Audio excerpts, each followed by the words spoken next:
2 years to investigate his daughter's death. There's a huge part of me that's waiting for the investigation to actually do a proper job, to lay before Parliament exactly what happened, so that I can go away and grieve, and so that other members of Averil's family can too.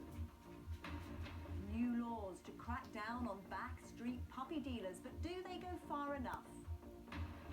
On World Wetlands Day, a plea for your money, and creating a haven for wildlife doesn't come cheap. We're talking millions.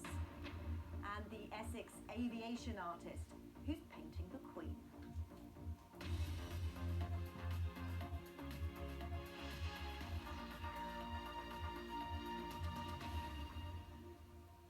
Good evening.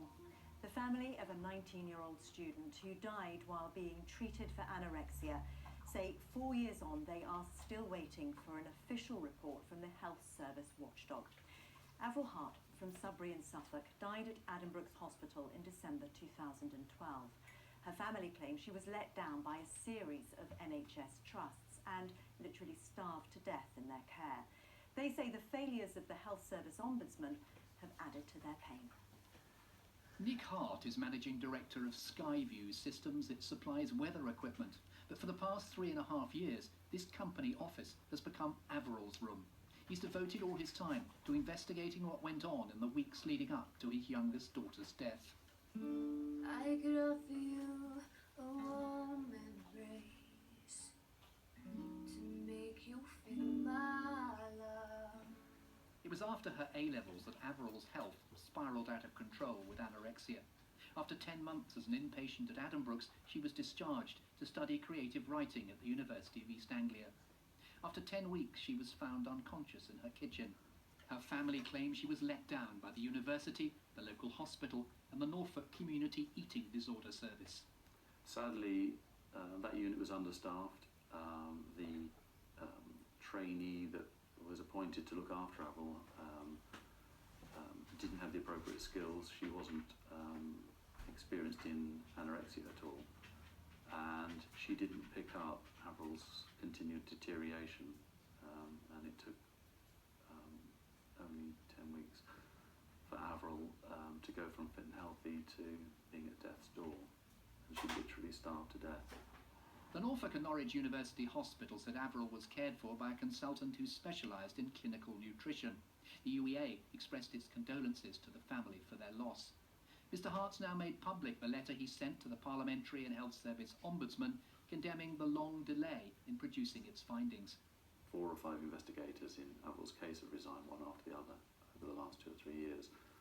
So there's a huge part of me that's waiting for the investigation to actually do a proper job, to lay before Parliament exactly what happened, so that I can go away and grieve, and so that other members of Averil's family can too. In a statement, the Parliamentary and Health Service Ombudsman said it was a tragic case and the investigation involving serious complaints against several bodies was still ongoing. Supported by the Patients Association, Mr. Hart says he's driven now by the wish to help others, establish what happened and ensure it doesn't happen again. Kim Riley, BBC Look East, Sudbury. Well, Rebecca Field is from the eating disorders charity BEAT. I asked her if she has concerns about what the NHS is offering people with anorexia. It can be a bit of a lottery depending on where you're based in the country. Last year with BBC Breakfast we did some research which showed a huge disparity, I suppose, between the length of waiting times in some areas in comparison to others. Some people were waiting 6 months or more for an outpatient treatment, others were waiting about 20 days. So we know there's best practice out there and we just need to make sure this is consistent everywhere in the UK. So are we talking about sort of lack of beds or lack of training of staff, or what's missing? You know, fundamentally the appointments, the access to specialist treatment centres to people who are trained specifically to deal with and treat people with eating disorders. There is a lack of that across the country, but the money isn't there, so we need that investment to ensure people who are deserving of treatment find it. Do you also think there is still a kind of a lack of understanding about anorexia? Certainly across mental health there is a definite stigma and stereotyping of people who are affected. We need to talk about mental health more, we need to talk about eating disorders more.